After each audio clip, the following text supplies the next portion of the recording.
Hello बच्चों, आप सबको ई क्लास में स्वागत है। हम आज एक नए पाठ के द्वारा नई नई बातें सीखेंगे और उसमें से भी हम कुछ संदेश पाएंगे। तो ठीक है बच्चों, अब हम आगे बढ़ेंगे। आगे बढ़ने से पहले मैं आपको एक ಚಿತ್ರ दिखाती हूँ। ಮಕ್ಕಳೇ, ಇವತ್ತಿನ ಪಾಠಕ್ಕೆ ನಾವು ಮುಂದುವರಿಯುವ ಮೊದಲು ಒಂದು ಚಿತ್ರನ ನಾನು ನಿಮಗೆ ತೋರಿಸ್ತೀನಿ. ಅದನ್ನು ನೀವು ಗಮನಿಸಿ ನೋಡಿ, ನಿಮಗೆ ಅದರಲ್ಲಿ ಏನೇನು ಕಾಣಿಸ್ತಿದೆ ಅಂತ ನೋಡಿ. ಈ ಚಿತ್ರ ಏನಿದೆಯಲ್ಲ, ಈ ಚಿತ್ರದಲ್ಲಿ ನೀವು ಕೆಲವು ಆಕೃತಿಗಳನ್ನು ನೋಡ್ತಾ ಇದ್ದೀರಾ. ಆ ಆಕೃತಿಗಳು ಒಬ್ಬೊಬ್ಬರಿಗೆ ಒಂದೊಂದು ಥರ ಕಾಣಿಸ್ತಾ ಇರಬಹುದು. ಏನಿದೆ ಅಂತ ಒಂದು ಸ್ವಲ್ಪ ಯೋಚನೆ ಮಾಡಿ ಮಕ್ಕಳೇ. ಯೋಚನೆ ಮಾಡಿದ್ರಲ್ವಾ? ಈಗ ನಾವು ಮುಂದಕ್ಕೆ ಹೋಗೋಣ. ಅದೇ ಚಿತ್ರದ ಬಗ್ಗೆ ನಾನು ಹೇಳ್ತೀನಿ. ನೋಡಿ ಮಕ್ಕಳೇ, ಈ ಚಿತ್ರ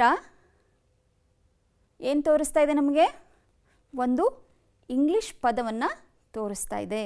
बच्चों, आप यहाँ देख सकते हैं एक इंग्लिश यानी अंग्रेज़ी शब्द को FLY. प्रत्येक व्यक्ति प्रत्येक रीति से उसे देखता है. ಒಬ್ಬೊಬ್ಬ ವ್ಯಕ್ತಿ ಒಂದೊಂದು ರೀತಿಯಲ್ಲಿ ಆ ವಿಷಯ ಅಥವಾ ಪರಿಸ್ಥಿತಿಯನ್ನು ಅವಲೋಕಿಸ್ತಾನೆ ಅನ್ನೋದು ಇಲ್ಲಿ ಅರ್ಥ ಆಗ್ತಾ ಇದೆ ನಿಮಗೆ. ಕೆಲವರಿಗೆ ನಾನೇ ಮೊದಲು ಈ ಚಿತ್ರ ನೋಡಿದಾಗ ಏನು ಅನ್ನಿಸ್ತು ಅಂತಂದರೆ, ಅಲ್ಲಿ ಒಂದು ಗನ್ ಚಿತ್ರ ಇದೆ ಅಂತ ಅನ್ನಿಸ್ತು ನನಗೆ. ಅಥವಾ ಅಲ್ಲಿ ಲಾಸ್ಟಲ್ಲಿ ನಂಬರ್ 1 ಅಂತ ಬರೆದಿರೋದನ್ನು ಹಾಫ್ ಆಗಿ ಕೊಟ್ಟಿದ್ದಾರೆ ಅಂತ ಅಂದ್ಕೊಂಡೆ. ಆ ರೀತಿ ನಮಗೂ ಒಂದೊಂದು ಸಲ ಆ ಥರ ಅನಿಸುತ್ತೆ. ಆದರೆ ಕೆಲವರಿಗೆ ಅದು FLY ಫ್ಲೈ ಅನ್ನೋದು ಸ್ಪಷ್ಟವಾಗಿ ಗುರುತಿಸ್ತಾರೆ. ಅಂದರೆ ನಾವು ಅರ್ಥ ಮಾಡ್ಕೋಬೇಕಾಗಿರೋದೇನೆಂದರೆ, ಪರಿಸ್ಥಿತಿಗಳಾಗಲಿ ವಿಷಯಗಳಾಗಲಿ ನಾವು ನೋಡುವ ಬಗೆ ಬೇರೆ ಬೇರೆ ಇರುತ್ತೆ. ಅಂದರೆ ವಿಭಿನ್ನತೆ ಅನ್ನೋದು ನಮ್ಮಲ್ಲಿ ಇರುವಂತಹ ಸಹಜವಾದ ಗುಣ. ಒಬ್ಬೊಬ್ಬ ವ್ಯಕ್ತಿ ಒಂದೊಂದು ರೀತಿಯಲ್ಲಿ ಯೋಚನೆ ಮಾಡೋದು ಅದು ಸಹಜವಾಗಿಯೇ ಇರೋದು. ಆದರೆ ಸಮಸ್ಯೆಗಳು ಬಂದಾಗ ಸಮಸ್ಯೆಗಳಿಗೆ ನಾವು ಯಾವ ರೀತಿ ಯೋಚನೆ ಮಾಡ್ತೀವಿ, ಅದಕ್ಕೆ ಯಾವ ರೀತಿ ನಾವು ಎದುರಿಸ್ತೀವಿ, ಪರಿಹಾರೋಪಾಯಗಳನ್ನು ಯಾವ ರೀತಿ ನೋಡ್ತೀವಿ ಅನ್ನೋದು ತುಂಬ ಮುಖ್ಯ ಆಗುತ್ತೆ. ಆದ್ದರಿಂದ ಇಲ್ಲಿ ನಾವು ಯೋಚನೆ ಮಾಡಬೇಕಾಗಿರೋ ಸಂಗತಿ ಏನಂದರೆ, ವಿಭಿನ್ನತೆ ಇರೋದೇನೋ ಸಹಜ, ಆದರೆ ಸಮಸ್ಯೆಗಳು ಬಂದಾಗ ನಾವು ಒಂದು ಪರಿಸ್ಥಿತಿಯನ್ನು ಅವಲೋಕಿಸಿ ಅದಕ್ಕೆ ಪರಿಹಾರ ಕಂಡ್ಕೋಬೇಕು. ಈ ಚಿತ್ರದಲ್ಲಿ ನೀವು ಗಮನಿಸಿದ್ರಲ್ವ, ಮೊದಲು ನೋಡಿದಾಗ ಕೆಲವರಿಗೆ ಅಲ್ಲಿ ಏನೂ ಇಲ್ಲ ಅಂತ ಅನ್ನಿಸ್ತಾ ಇತ್ತು, ಕೆಲವರಿಗೆ ಅಲ್ಲಿ ಯಾವುದೋ ಒಂದು ಪದ ಇದೆ ಅಂತ ಅನ್ನಿಸ್ತು. ಅಂದರೆ ಪ್ರತ್ಯೇಕ ಸಮಸ್ಯೆಗಳಲ್ಲೂ ಒಂದು ಪರಿಹಾರ ಇದ್ದೇ ಇದೆ. ಫ್ಲೈ ಅನ್ನೋ ಶಬ್ದ ಇದೆ ಅಲ್ಲಿ ಅಲ್ವಾ? ಆ ಥರ ಇವತ್ತಿನ ಪಾಠ ಕೂಡ ನಿಮಗೆ ಈ ರೀತಿಯ ಒಂದು ಸಂದೇಶವನ್ನು ಕೊಡುತ್ತೆ. ಆಯಿತಾ ಮಕ್ಕಳೇ? ಇಲ್ಲಿ ಧೈರ್ಯಗೆಡದೆ ನಾವು ತುಂಬ ವಿವೇಚನೆಯಿಂದ ಅದನ್ನು ಪರಿಹರಿಸೋದನ್ನು ಕಲಿಬೇಕಾಗಿದೆ. आज के पाठ में भी हम वही संदेश पा रहे हैं. ಅಂದರೆ ಇಲ್ಲಿ ಸಮಸ್ಯೆಗಳು ಅಂದರೆ ಪ್ರಶ್ನೆಗಳು. ಆ ಪ್ರಶ್ನೆಗಳು ಬಂದಾಗಲೇ ನಮಗೆ ಪರಿಹಾರಗಳು ಕಂಡುಕೊಳ್ಳೋದಕ್ಕೆ ಸಾಧ್ಯ ಆಗುತ್ತೆ ಅಲ್ವಾ? ಇದನ್ನು ಈ ಚಿತ್ರದ ಮೂಲಕ ನಿಮ್ಗೇನು ಅನ್ನಿಸ್ತಿದೆ? ಇಲ್ಲಿ ಒಂದು ಚಿತ್ರದಲ್ಲಿ ಏನಿದೆ, ಅದರಲ್ಲಿ ಸಮಸ್ಯೆಗಳು ಕಂಡು ಬರ್ತಾ ಇದ್ದರೆ ಇಲ್ಲಿ ಅದಕ್ಕೆ ಪರಿಹಾರೋಪಾಯಗಳು ಅಲ್ವಾ ಮಕ್ಕಳೇ? ಈಗ ಪಾಠಕ್ಕೆ ಮುಂದಕ್ಕೆ ಹೋಗೋಣ. ಸಮझदार राजू आज के पाठ का शीर्षक है. इस पाठ से बच्चे जानकारी प्राप्त कर सकते हैं कि मुसीबत के समय घबराना नहीं चाहिए और हिम्मत से काम लेना चाहिए. ಅಂದರೆ ಇಲ್ಲಿ ಪಾಠಕ್ಕೆ ಸಂಬಂಧಪಟ್ಟಂಗೆ ಏನು ಸಂದೇಶವನ್ನು ನಾವು ತಗೊಳ್ತೀವಿ ಅಂತ, ಒಂದು ಪಾಠ ಅಥವಾ ಯಾವುದಾದರೂ ಒಂದು ವಿಷಯವನ್ನು ಕಲಿತಾಗ ಅದರಿಂದ ನಾವು ಏನೋ ಒಂದು ಕಲಿಕೆ ಇದೆ ನಮಗೆ. ಆ ಕಲಿಕೆ ಈ ಪಾಠದಿಂದ ನೀವೇನು ಕಲಿತೀರಾ ಅನ್ನೋದು ಮುಖ್ಯ. इस पाठ से हम क्या जानकारी लेंगे? यह जानकारी प्राप्त कर सकते हैं कि मुसीबत के समय, मुसीबत यानी संकट के समय घबराना नहीं चाहिए. ಕಷ್ಟದ ಸಮಯದಲ್ಲಿ ಹೆದರಿಕೊಳ್ಳಬಾರದು. और हिम्मत से काम लेना चाहिए. ಹಿಮ್ಮತ್ ಅಂದರೆ ಧೈರ್ಯ. ಹಿಮ್ಮತ್ ಸೆ ಕಾಮ್ ಲೇನಾ चाहिए. ಧೈರ್ಯದಿಂದ ಅದನ್ನು ನಿಭಾಯಿಸಬೇಕು ಅನ್ನುವ ಸಂದೇಶ ಈ ಪಾಠದಿಂದ ನಾವು ಪಡಿತಾ ಇರೋದು. बच्चों, अब हम पहले आदर्श वाचन करेंगे. मैं इस पाठ को पढ़ूंगी और आप सब लोग अपने पुस्तकों को सामने रखिए और ध्यान से उसे देखिए. राजू कक्षा 4 में पढ़ता था. वह बड़ा समझदार और बहादुर बच्चा था. उसके खेत के पास से रेल की पटरी गुजरती थी. एक दिन वह अपने खेत से घर लौट रहा था। तभी उसकी नज़र एक टूटी हुई रेल की पटरी पर पड़ी। राजू घबरा गया और इधर उधर देखने लगा ताकि वह किसी को इसके विषय में बता सके, लेकिन उसे आसपास कोई व्यक्ति नहीं दिखाई दिया। तभी उसे दूर से आती रेलगाड़ी दिखाई दी। वह चिंता में पड़ गया। अगर वह गाड़ी रोकी नहीं गई तो अनेक लोगों की जानें चली जाएंगी। गाड़ी धीरे धीरे उसी ओर बढ़ती चली आ रही थी। अचानक उसको एक उपाय सूझा। उसने जल्दी से अपनी लाल कमीज उतारी और उसे एक डंडे से बांधकर रेलगाड़ी की तरफ जोर जोर से लहराने लगा। रेलगाड़ी के ड्राइवर ने उसे लाल कपड़ा लहराते हुए देख लिया। उसे किसी अनजान खतरे का एहसास हो गया और गाड़ी रोक दी। अचानक गाड़ी रुकने से रेलगाड़ी के यात्री इधर उधर देखने लगे। फिर जब उनको पता चला कि एक बच्चे की सूझबूझ से उनकी जान संकट में आने से बची है तो सभी उसे शाबाशी देने लगे। बाद में गणतंत्र दिवस के अवसर पर उस बच्चे को बहादुरी के लिए स्कूल के प्रधानाचार्य द्वारा पुरस्कार दिया गया। तो हम अब उस पाठ में आए हुए कुछ शब्दार्थों को देखेंगे। समझदार, सयाना, होशियार। समझदार ಅಂದರೆ ತಿಳುವಳಿಕೆ ಉಳ್ಳವ, ಸಮಜ್ ಅಂದರೆ ತಿಳುವಳಿಕೆ, ಸಮಜ್ದಾರ್ ಅಂದರೆ ತಿಳುವಳಿಕೆ ಉಳ್ಳವ. ಬುದ್ಧಿವಂತ ಅಂತ ಕೂಡ ಬರುತ್ತೆ, ಆದರೆ ಸರಿಯಾದ ಅರ್ಥ ತಿಳುವಳಿಕೆ ಉಳ್ಳವ. ಪಟರಿ ರೈಲ್ವೆ ಮಾರ್ಗೀಯ, ಕನ್ನಡದಲ್ಲಿ ರೈಲ್ವೆ ಹಳಿ, ರೈಲ್ವೆ ಕಂಬಿ ಅಂತ ಕೂಡ ಹೇಳ್ಬೋದು. आप देख रहे हैं यहाँ व्यक्ति अर्थात आदमी, ಕನ್ನಡದಲ್ಲೂ ಕೂಡ ವ್ಯಕ್ತಿ.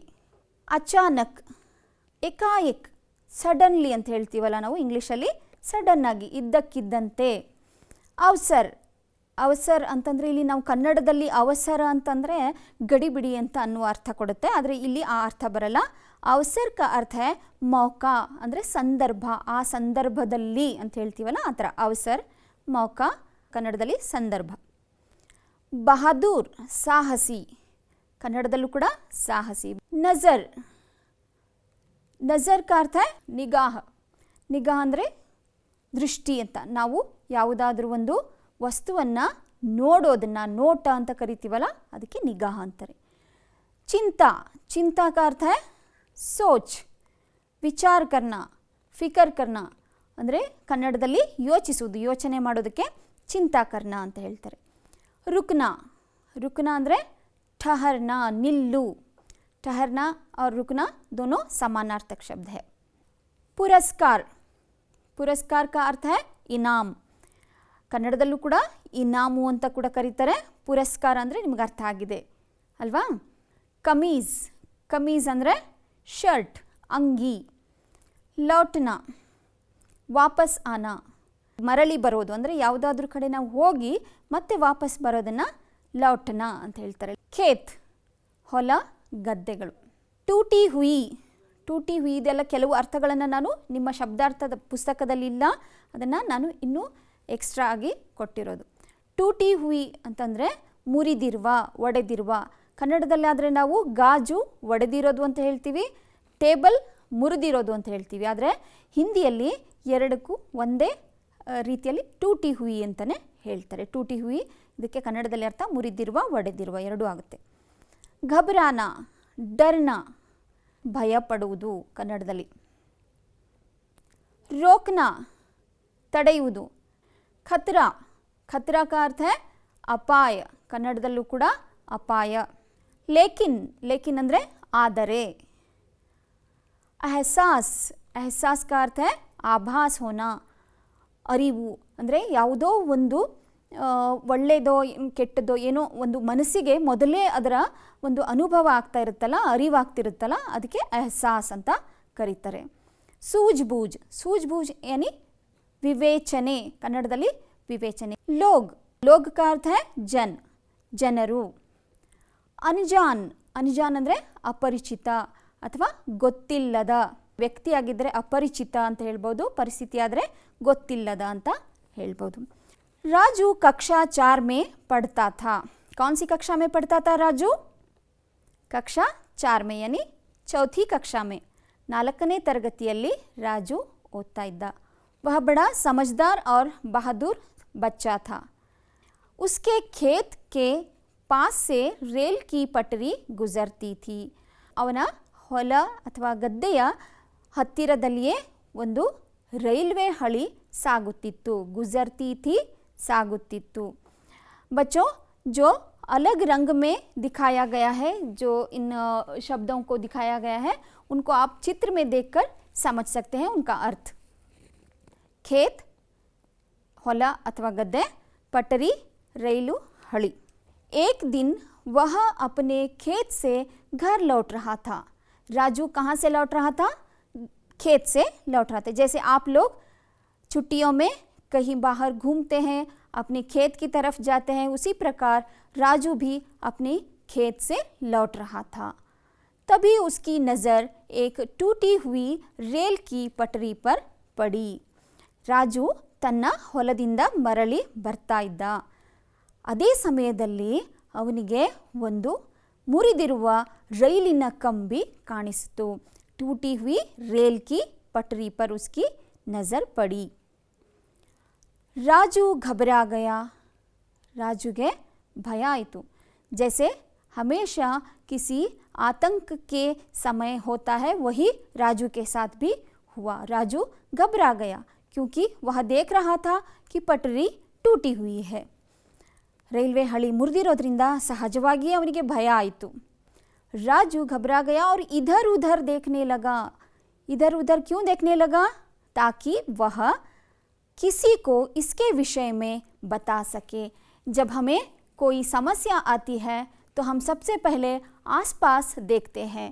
यह राजू भी उसी प्रकार सोचते हुए इधर उधर देखने लगा, क्योंकि वो बताना चाहता था कि रेल की पटरी टूटी हुई है. लेकिन उसे आसपास कोई व्यक्ति नहीं दिखाई दिया. ಅವನಿಗೆ ಯಾವೊಬ್ಬ ವ್ಯಕ್ತಿಯೂ ಅಲ್ಲಿ ಕಾಣಿಸಲಿಲ್ಲ. तभी उसे दूर से आती रेलगाड़ी दिखाई दी. पहले ही वह घबरा चुका था, ऊपर से सामने से एक रेलगाड़ी भी आ रही थी. ಮೊದಲೇ ಆತನಿಗೆ ಸಮಸ್ಯೆ ಗೊತ್ತಾಗಿತ್ತು, ರೈಲಿನ ಹಳಿ ಮುರಿದಿರೋದು. ಹಾಗೆ ನೋಡ್ತಾ ಇದ್ದಾಗಲೇ ಒಂದು ದೂರದಿಂದ ರೈಲು ಬರ್ತಾ ಇತ್ತು. ದಿಖಾಯಿ ದಿ. वह चिंता में पड़ गया. चिंता की ही बात थी, इसीलिए राजू घबरा गया और चिंता में पड़ गए. कैसे इस समस्या को निभाऊं, यह बात उसके मन में आई. ಯಾವ ರೀತಿ ಇದನ್ನು ಪರಿಹರಿಸಬೇಕು ಅನ್ನೋದು ಆತನಿಗೆ ತೋಚಲಿಲ್ಲ. ಅದಕ್ಕೆ ಅವನು ಚಿಂತೆಯಲ್ಲಿ ಬಿದ್ದ. ಚಿಂತಾ ಮೇ ಪड़ गया. अगर वह गाड़ी रोकी नहीं गई तो अनेक लोगों की जानें चली जाएंगी. ರೈಲನ್ನು ಅವನು ತಡೆಯದೇ ಹೋಗಿದ್ರೆ ಸುಮಾರು ಜನಗಳ ಜೀವ ಹೋಗುವಂತಹ ಸಂಭವ ಇತ್ತು. अगर वह गाड़ी रोकी नहीं गई तो अनेक लोगों की जानें चली जाएंगी. रोकना बहुत ज़रूरी था. यह समस्या राजू को चिंता में डाल गई. गाड़ी धीरे धीरे उसी ओर बढ़ती चली आ रही थी, लेकिन गाड़ी भी उसी पटरी की ओर बढ़ती आ रही थी. ಅದೇ ರೈಲ್ವೆ ಹಳಿಯ ಬಳಿ ಸಾಗಿ ಬರ್ತಾ ಇತ್ತು. अचानक उसको उपाय सूझा. जैसे समस्या के समय हम सब उसका कोई ना कोई उपाय ढूंढते हैं, उसी तरह एक उपाय उसको सूझा. इस बात से हमें जानना चाहिए कि किस समय किस तरह के परिहार को हमें सोचना चाहिए. इसके लिए हमें उसका ज्ञान भी होना चाहिए. इस ज्ञान के द्वारा ही हम समस्या को परिहार दे सकते हैं. अचानक उसको एक उपाय सूझा. उपाय यानी आइडिया, उपाय ಹೊಳೆಯಿತು. उसने जल्दी से अपनी लाल कमीज उतारी. ಅವನು ಬೇಗ ಬೇಗನೆ ತನ್ನ ಕೆಂಪು ಬಣ್ಣದ ಅಂಗಿಯನ್ನು, ಲಾಲ್ ಕಮೀಜ್ ಕೆಂಪು ಅಂಗಿಯನ್ನು ಉತಾರಿ ಕಳಚಿದ, ಅವನು ಹಾಕ್ಕೊಂಡಿರುವಂತಹ ಕೆಂಪು ಅಂಗಿ ಬಿಚ್ಚಿದ, ಉತಾರಿ ಔರ್ ಉಸೆ ಏಕ್ ಡಂಡೆ ಸೆ ಬಾಂಧ್ಕರ್, ಒಂದು ಕೋಲಿಗೆ ಅದನ್ನು ಕಟ್ಟಿದ, ಬಾಂಧನ ಅಂದರೆ ಕಟ್ಟೋದು. रेलगाड़ी की तरफ, रेलगाड़ी जहाँ से आ रही थी उसी और इसने अपनी लाल कमीज़ को डंडे से बांधकर उसी तरफ ज़ोर ज़ोर से लहराने लगा. लहराना यानी जो रेल आ रही थी उसको यह दिखाना चाहता था कोई समस्या है और रेलगाड़ी को रोकना चाहता था. रेलगाड़ी के ड्राइवर ने उसे लाल कपड़ा लहराते हुए देख लिया. ड्राइवर को भी पता चला कि कुछ यहाँ समस्या है, तो वह जान गया कि लाल कपड़ा देखकर वह कुछ समस्या को उसका आभास होने लगा. ಅಂದರೆ ಇಲ್ಲಿ ಡ್ರೈವರ್ಗೆ ಅರ್ಥ ಆಗ್ತಾ ಇತ್ತು ಏನೋ ಸಮಸ್ಯೆ ಇದೆ, ಆದ್ದರಿಂದ ಆ ಕೆಂಪು ಅಂಗಿ ಹಾರಿಸುತ್ತಿರುವ ಹುಡುಗನನ್ನು ನೋಡಿ ಅವನಿಗೆ ಅರ್ಥ ಆಗ್ತಾ ಇತ್ತು. उसे किसी अनजान खतरे का एहसास हो गया और गाड़ी रोक दी. ಆತನಿಗೆ ಒಂದು ಗೊತ್ತಿಲ್ಲದ ಯಾವುದೋ ಒಂದು ಸಂಕಷ್ಟದ ಅರಿವಾಯಿತು. ಆಗ ಆತ ರೈಲು ಗಾಡಿಯನ್ನು ನಿಲ್ಲಿಸಿದ. ಖತರೆ ಕಾ ಎಹಸಾಸ್ ಹೋ ಗಯಾ और गाड़ी रोक दी. अचानक गाड़ी रुकने से रेलगाड़ी के यात्री इधर उधर देखने लगे. ये तो होना ही था, क्योंकि बीचों बीच पटरी में अचानक अगर रुक जाए तो यात्री सोचेंगे कि क्यों ये गाड़ी रुक गई. तो ऐसे ही यहाँ राजू जिस गाड़ी को रोक रहा था वह गाड़ी रुक गई और उसमें बैठे सारे यात्री ಅಂದರೆ ಪ್ರಯಾಣಿಕರು, ರೈಲು ಗಾಡಿಯಲ್ಲಿರುವಂತಹ ಎಲ್ಲ ಪ್ರಯಾಣಿಕರು ಇತ್ತ ಅತ್ತ ನೋಡೋದಕ್ಕೆ, ಅಂದರೆ ಇದ್ದಕ್ಕಿದ್ದಂತೆ ಹೋಗ್ತಾ ಇರುವಂತಹ ರೈಲು ಮಧ್ಯದಲ್ಲಿಯೇ ನಿಲ್ತು. फिर जब उनको पता चला कि एक बच्चे की सूझबूझ से उनकी जान संकट में आने से बची है. फिर जब उनको पता चला, जब वे जान गए कि एक बच्चे ने उनकी जान को बचाई है, तो उन्हें बहुत ही खुशी महसूस हुई और उस छोटे से नन्हे से बच्चे की बहादुरी के ऊपर उन्हें गर्व होने लगा और उसे शाबाशी देने लगे. ಅಂದರೆ ಇಲ್ಲಿ ಒಂದು ಚಿಕ್ಕ ಮಗು ನಮ್ಮ ಜೀವವನ್ನು ಉಳಿಸಿದೆಯಲ್ಲ ಅನ್ನುವ ಆ ಭಾವನೆಯಿಂದ ಆ ಮಗುವಿಗೆ ಬೆನ್ನು ತಟ್ಟೋದಕ್ಕೆ ಶುರು ಮಾಡಿದರು. बाद में गणतंत्र दिवस के अवसर पर उस बच्चे को बहादुरी के लिए स्कूल के प्रधानाचार्य द्वारा पुरस्कार दिया गया. जैसे हम लोग अपनी अपनी स्कूल में गणतंत्र दिवस मनाते हैं और उस अवसर पर बहुत सारे इनाम दिए जाते हैं, पुरस्कार दिए जाते हैं. ಗಣರಾಜ್ಯೋತ್ಸವದ ಸಂದರ್ಭದಲ್ಲಿ ಆ ಮಗುವಿಗೆ ಆತನ ಸಾಹಸಕ್ಕಾಗಿ ಸ್ಕೂಲಿನ ಮುಖ್ಯೋಪಾಧ್ಯಾಯರ ಮೂಲಕ पुरस्कार ನೀಡಲಾಯಿತು. बच्चों, इस पाठ से हमें यहाँ बहुत सी अच्छी बातें सीखने को मिल रही हैं, जैसे कि एक छोटा सा बच्चा उन सब यात्रियों की जान बचा सकता है. हम ऐसे जीवन में कई सारी समस्याओं से बहुत ही रूबरू होते रहते हैं. हमें भी इसी तरह अपने परिस्थितियों के ऊपर अवलोकन करते हुए सूझबूझ से उन समस्याओं को एक परिहारोपाय ढूंढना है. अगर राजू घबरा जाता तो उन सब यात्रियों की जान खतरे में पड़ जाती. तो हमें यहाँ बहुत अच्छी सीख मिलती है कि हमें समस्याओं को सूझबूझ से सुलझाना है. तो हम पाठ की तरफ आगे बढ़ते हुए उस पाठ के अभ्यास को देखेंगे. एक वाक्य में उत्तर लिखिए. राजू कौन सी कक्षा में पढ़ता था? राजू चौथी कक्षा में पढ़ता था. दूसरा प्रश्न, घर आते हुए राजू ने खेत में क्या देखा? उत्तर, घर आते हुए राजू ने देखा कि रेल की पटरी टूटी हुई है. राजू ने रेलगाड़ी रोकने के लिए क्या उपाय किया? उत्तर, राजू ने रेलगाड़ी रोकने के लिए अपनी लाल कमीज को डंडे से बांधकर रेलगाड़ी की तरफ जोर जोर से लहराने लगा। चौथा प्रश्न, प्रधानाचार्य ने राजू को पुरस्कार क्यों दिया? उत्तर देखेंगे। राजू को उसके साहस के लिए प्रधानाचार्य ने पुरस्कार दिया। अंतिम प्रश्न है, इस कहानी में हमें क्या सीख मिलती है? बच्चों, आप इस पाठ से क्या सीखा है, यही इस प्रश्न का उत्तर है। इस कहानी से यह सीख मिलती है कि हमें मुसीबत के समय घबराना नहीं चाहिए और हिम्मत से काम लेना चाहिए। खाली जगह भरो। यहाँ कुछ शब्दों को दिए गए हैं, ಬ್ರಾಕೆಟಲ್ಲಿ ಕೆಲವು ಪದಗಳನ್ನು ನೀಡಲಾಗಿದೆ। उनका आप सही उत्तर उसमें से चुनकर उन वाक्य को पूरा करना है। पहला वाक्य है, राजू बड़ा डैश और डैश बच्चा था। दूसरा प्रश्न है, उसे दूर से आती डैश दिखाई दी। वह अपनी डैश को लहराने लगा। ಸರಿಯಾದ ಉತ್ತರ ಏನು ಅಂತ ನೋಡೋಣ। राजू बड़ा समझदार और बहादुर बच्चा था। उसे दूर से आती रेलगाड़ी दिखाई दी। वह अपनी लाल कमीज को लहराने लगा। एक बच्चे की डैश से यात्रियों की जान संकट में आने से बच गई। डैश दिवस के अवसर पर राजू को पुरस्कार दिया गया। यहाँ हम उत्तर देखेंगे। एक बच्चे की सूझबूझ से यात्रियों की जान संकट में आने से बच गई।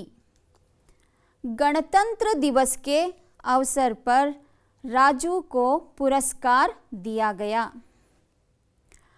सातवें मेन की तरफ हम बढ़ते हुए देखेंगे। यहाँ बच्चों व्याकरणांश दिया गया है, वचन बदलो। शायद आपने इस वचन को सीखा होगा। एक वचन और बहुवचन दो प्रकार के वचन होते हैं। एक ವಚನದ ಪದಗಳನ್ನು ಬಹುವಚನದಲ್ಲಿ ಬದಲಾಯಿಸಬೇಕು ಅಥವಾ ಬಹುವಚನದ ಪದಗಳನ್ನು ಏಕವಚನದಲ್ಲಿ। उनकी जान संकट में आने से बच गई। रेखांकित शब्द का वचन हमें बदलना है। तो उत्तर में आप देखिए, उसकी जान संकट में आने से बच गई। ಇಲ್ಲಿ ಉನ್ಕಿ ಇರೋದು ಉಸ್ಕಿ ಆಗುತ್ತೆ। ಉನ್ಕಿ ಬಹುವಚನ, ಉಸ್ಕಿ ಏಕವಚನ ಆಗುತ್ತೆ, ಇಲ್ಲಿ ಬದಲಾಯಿಸಲಾಗಿದೆ। उसको एक उपाय सूझा। उत्तर उनको, उसको, उनको, उनको एक उपाय सूझा। वह अपने खेत से घर लौट रहा था। ಇಲ್ಲಿ ವಹ ಇದ್ದಿದ್ದು ವೇ ಅಂತ ಬದಲಾವಣೆ ಆಗಿದೆ। ನೀವು ಅಲ್ಲಿ ಆ ಬಣ್ಣದಲ್ಲಿ ಬರೆದಿರುವಂಥ ಅಕ್ಷರಗಳನ್ನು ಗಮನಿಸಿ। ವಹ ಅವನು, ಇಲ್ಲಿ ಬದಲಾವಣೆಯಾಗಿ ಬಹುವಚನದಲ್ಲಿ ವೇ ಅನ್ನುವ ಅರ್ಥ ಬರುತ್ತೆ। ಆಮೇಲೆ ಘರ್ ಲೌಟ್ ರಹಾಥ ಅಂತ ಇದೆಯಲ್ಲ, ಅಲ್ಲಿ ರಹ ಇದ್ದಿದ್ದು ಬಹುವಚನ ಬಂದಿದ್ದರಿಂದ ರಹೆ ಅಂತಾಗಿದೆ, ಥಾ ಇದ್ದಿದ್ದು ಥೇ ಅಂತಾಗಿದೆ। ಚೌಥಾ ವಾಕ್ಯ है, उसे आसपास कोई व्यक्ति दिखाई नहीं दिया। उत्तर में उन्हें आसपास कोई व्यक्ति दिखाई नहीं दिया। पांचवा वाक्य देखिए, जब उनको पता चला तो वे शाबाशी देने लगे। उनको पता चला तो वे, उनको और वे दो रेखांकित शब्दों को हमें बदलकर लिखना है। जब उसको पता चला ಅಂದರೆ ಬಹುವಚನ ಇದ್ದಿದ್ದನ್ನು ಇಲ್ಲಿ ಏಕವಚನದಲ್ಲಿ ಬದಲಾಯಿಸಲಾಗಿದೆ। उनको, उसको, पता चला तो वह, वे ಇದ್ದಿದ್ದು ವಹ ಅಂತ ಬದಲಾಗಿದೆ, ಏಕವಚನ ಬಂದಿರೋದ್ರಿಂದ ವಹ। ಶಾಬಾಶಿ ದೇನೆ ಲಗ, ಅಲ್ಲಿ ಶಾಬಾಶಿ ದೇನೆ ಲಗೆ ಅಂತ ಇದೆ, ಬಹುವಚನ ಇರೋದ್ರಿಂದ ಇಲ್ಲಿ ಲಗ ಅಂತ ಏಕವಚನದಲ್ಲಿ ಲಗ ಅಂತ ಆಗಿದೆ। अब हम यहाँ कुछ शब्द दिए गए हैं, उनको अकारादि क्रम से लिखना है। ಅಕಾರಾದಿ ಅಂದರೆ ನಾವು ವರ್ಣಮಾಲೆಯಲ್ಲಿ ಮೊದಲನೇ ಅಕ್ಷರ ಯಾವುದು, ಎರಡನೇ ಅಕ್ಷರ ಯಾವುದು, ಇದನ್ನು ಗಮನಿಸಿ ಅದೇ ಪ್ರಕಾರ ಇಲ್ಲಿ ಬಂದಿರುವಂತಹ ಶಬ್ದಗಳನ್ನು ನೋಡಿ ಬರಿಬೇಕಾಗಿದೆ. उदाहरण के रूप में 2 शब्द दिए गए हैं, जैसे अनजान और एहसास. यहाँ हम उत्तर को देखेंगे. अ से प्रारंभ होने वाले 2 शब्द हैं, अनजान, एहसास. अनजान में अ के बाद जो अक्षर आता है न, और दूसरा शब्द एहसास में अ के बाद जो अक्षर आता है ह. न और ह में पहला व्यंजन जो है उसको हम पहले लिखेंगे. ಅಂದರೆ ಅನುಜಾನ್ ಅನ್ನೋದು ಮೊದಲನೆಯ ಪದ ಆಗಿ ಬಂದಿದೆ, ಎರಡನೇದು ಅಹಸಾಸ್. ತೀಸರಾ ಶಬ್ದ है ಉಪಾಯ. ಈಗ ವರ್ಣಮಾಲೆಯಲ್ಲಿ ಅ ಆ ಇ ಈ ಉ, ಅ ಆದ ನಂತರನೇ ಉ ಅಕ್ಷರ ಪ್ರಾರಂಭ ಆಗೋದ್ರಿಂದ ಇಲ್ಲಿ ಉ ಅಕ್ಷರದಿಂದ ಪ್ರಾರಂಭವಾಗುವಂಥ ಶಬ್ದವನ್ನು ಬರಿಬೇಕು. ಉಪಾಯ. ವರ್ಣಮಾಲೆಯಲ್ಲಿ ಸ್ವರಗಳು ಆದಮೇಲೆ ವ್ಯಂಜನಗಳು ಬರೋದ್ರಿಂದ ನಂತರ ವ್ಯಂಜನಗಳಿಂದ ಆರಂಭವಾಗುವಂತಹ ಪದಗಳನ್ನು ಬರಿಬೇಕು. ಇಲ್ಲಿ 4ನೇ ಶಬ್ದ ಕಪಡ. ಕಪಡ ವ್ಯಂಜನ. ಇದು ಕ ಖ ಗ ಘ ङ ಅಂತ ನೋಡಿದರೆ ಕ ಇಲ್ಲಿ ನಂತರ ಬರುತ್ತೆ. ಅದೇ ಕ ಅಕ್ಷರದಿಂದ ಆರಂಭವಾಗುವಂತಹ 3 ಶಬ್ದಗಳು ಇಲ್ಲಿ ನೀಡಲಾಗಿದೆ, ಕಪಡ, ಕಮೀಜ್, ಕಕ್ಷ. ಆದರೆ ಈ 3ರಲ್ಲಿ ಯಾವುದು ಮೊದಲು ಬರಿಬೇಕು ಅನ್ನೋದು ನಮಗೆ ಗೊತ್ತಿರಬೇಕು. ಕ ನಂತರ ಬಂದಿರುವಂತಹ ವ್ಯಂಜನ ಪ, ಅದನ್ನು ಮೊದಲು ಬರೋದ್ರಿಂದ ನಮ್ಮ ವ್ಯಂಜನಗಳಲ್ಲಿ ಪ ಮೊದಲು ಬರುತ್ತೆ, ಆಮೇಲೆ ಮ ಬರುತ್ತೆ, ಆಮೇಲೆ ಕ್ಷ ಬರುತ್ತೆ. ಅದಕ್ಕೆ ಕಪಡ ಮೊದಲನೇದಾಗಿ, ಎರಡನೇದು ಕಮೀಜ್, ಆಮೇಲೆ ಕಕ್ಷ. ಆದರೆ ಇಲ್ಲಿ ಕ್ರಮ ಸಂಖ್ಯೆಯಲ್ಲಿ 4, 5 ಮತ್ತು 6ನೆಯ ಕ್ರಮದಲ್ಲಿ ಬಂದಿದೆ. ಕ ನಂತರ ಗ ಬರೋದ್ರಿಂದ ಮೊದಲನೇ ಅಕ್ಷರ ಗ ಇರುವಂತಹ ಪದ ಒಂದೇ ಒಂದಿದೆ, ಗಣತಂತ್ರ. ಆಮೇಲೆ ಘ ಘಬರಾನ. ಅದರ ನಂತರ ಘ ನಂತರ ಚ ಅಕ್ಷರ ಆನಂತರ ಬರುತ್ತಲ್ವ, ಅದಕ್ಕೆ ಚಿಂತ 9ನೆಯ ಪದವಾಗಿ ಬಂದಿದೆ. ಮತ್ತು ಪಟರಿ ಮೊದಲನೆಯ ವ್ಯಂಜನ ಪ. ಇಲ್ಲಿ ಪುರಸ್ಕಾರ್. ಪುರಸ್ಕಾರ್ ಅನ್ನೋದು ಪ ಅಕ್ಷರದಿಂದನೇ ಆರಂಭ ಆಗುತ್ತೆ. ಆದರೆ ಗಮನಿಸಿ ಮಕ್ಕಳೇ, ಹಿಂದೆ ಪ ಪಟರಿ, ಪು ಪುರಸ್ಕಾರ್. ಅಂದರೆ ಈಗ ನಾವು ಬಾರಾಖಡಿ ತಗೊಂಡ್ರೆ ಇಲ್ಲಿ ಪ ಮೊದಲು ಬರೋದ್ರಿಂದ ಅದನ್ನು ಇಲ್ಲಿ ಪಟರಿ ಮೊದಲು ತಗೊಂಡಿದ್ದೀವಿ, ಪುರಸ್ಕಾರ್ ನಂತರ ತಗೊಂಡಿದ್ದೀವಿ. ಪ ಆದಮೇಲೆ ಬ ವ್ಯಂಜನಗಳಲ್ಲಿ ಬ ನಂತರ ಬರುತ್ತೆ, ಅದಕ್ಕೆ ಬಹಾದುರಿ ಆ ಪದ ಬಂದಿದೆ. ಅದಕ್ಕೆ ಮುಸೀಬತ್ ಅದರ ನಂತರದ ಪದ. ರೇಲ್ ಗಾಡಿ ಮ ಆದಮೇಲೆ ಯ ಆದಮೇಲೆ ರ, ಅದರಿಂದ ರೇಲ್ ಗಾಡಿ ಅದರ ನಂತರ ಬರುತ್ತೆ. ರ ಆದ ನಂತರ ಲ ಇರೋದ್ರಿಂದ ಲಾಲ್ ಪದ ಕೂಡ ಅದರ ನಂತರದ ಪದ. ಆಮೇಲೆ ಲ ಆದಮೇಲೆ ವ ಬರುತ್ತೆ, ಅದಕ್ಕೆ ವ್ಯಕ್ತಿ ಆ ನಂತರದ ಪದ. ನಂತರ ಶ ಶಾಬಾಷಿ. ಶ ನಂತರ ಸ ಬರೋದ್ರಿಂದ ಸಮಜ್ದಾರ್. ಸಮಜ್ದಾರ್ ಮತ್ತು ಸ 2 ಬಂದಿದೆ, ಸಂಕಟ್ 2 ಶಬ್ದ ಬಂದಿದೆ. ಅದರಲ್ಲಿ ಸ ಮೊದಲು ಬರುತ್ತೆ, ಸಮ್ ಕೊನೆಯಲ್ಲಿ ಬರುತ್ತೆ ಬಾರಾಖಡಿಯಲ್ಲಿ. ಅದಕ್ಕೆ ಸಮಜ್ದಾರ್ ಮೊದಲನೆಯ ಪದ, ಆ ನಂತರ ಸಂಕಟ್. ಹೀಗೆ ಕೊನೆಯದಾಗಿ ಹಿಮ್ಮತ್ ಅನ್ನುವ ಪದ. ಇಲ್ಲಿ 20 ಶಬ್ದಗಳನ್ನು ನೀಡಲಾಗಿತ್ತು. ಅದನ್ನು ನೀವು ಅಕಾರಾದಿ ಕ್ರಮದಲ್ಲಿ ಬರೆದಾಗ ಈ ರೀತಿ ಬರೀಬಹುದು. ಇದನ್ನು ನೋಟ್ ಮಾಡಿಕೊಳ್ಳಿ ಮಕ್ಕಳೇ. ಇಲ್ಲಿ ಮಕ್ಕಳೇ, ಇವತ್ತಿನ ಪಾಠವನ್ನು ತುಂಬ ಆಸಕ್ತಿಯಿಂದ ನೀವು ಕೇಳಿದ್ದೀರಾ. ನಿಮಗೆಲ್ಲರಿಗೂ ಧನ್ಯವಾದಗಳು. आप सबको आज की इस पाठ को अच्छी तरह से आप सुन रहे हैं, इसके लिए हम धन्यवाद देना चाहते हैं.